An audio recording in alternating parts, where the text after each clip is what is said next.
Ban pensa nam ya ke kerteng jong ki arngut ki krau perkhat jong ke ni ke jela ha ke liang ka thok katar ha ke ni ke kenti lapan mi kerpang ru ya ke dictionary na ke ktien khasi cha ke ktien pareng ya ke de ka kot la Pyllait Paidbah ha ke jialang ke belalong ha ke lai phau tarik ubenai risau mentakas nem arajat arpawai ha St Anthony's College Shillong.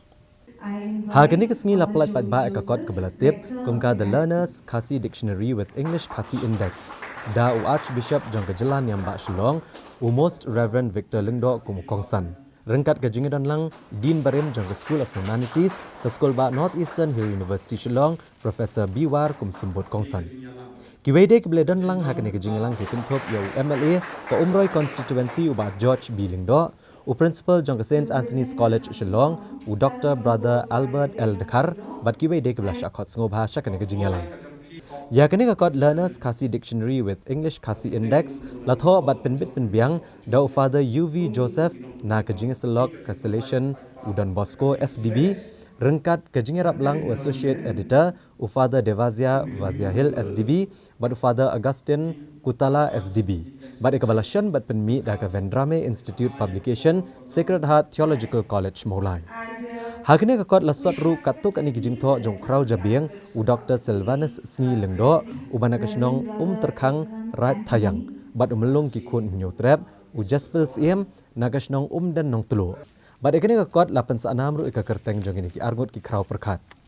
Ha ke jingalang Pyllait Paidbah ikani kakot ikani kesngi lapan ya ke jingalang da Professor Medari Tham bat aswa ban sedang ya ke jingalang ayo aswa ya ke jingdoi bekerpang now Reverend Father Joby Joseph bat hadian kani ke jingkren pediang sobha now Principal jong ke St Anthony's College Shillong. Haswa ban Pyllait Paidbah ikakot layo jingkren kerpang ru halor kani kakot na u Brother Abraham M Anthony bat u Reverend Father UV Joseph. We know very well St Anthony's College has contributed so much in the field of education in our state of Meghalaya and outside the state.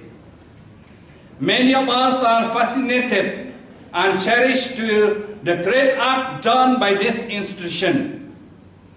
With deep sense of gratitude, I express my sincere thanks to the staff of the college and those who are involved in making this college an exemplary institution in our state of Meghalaya. This first thing is knowledge as a gift of God, and secondly, shared knowledge, a duty of all. Firstly, some people may say knowledge is not a gift of God.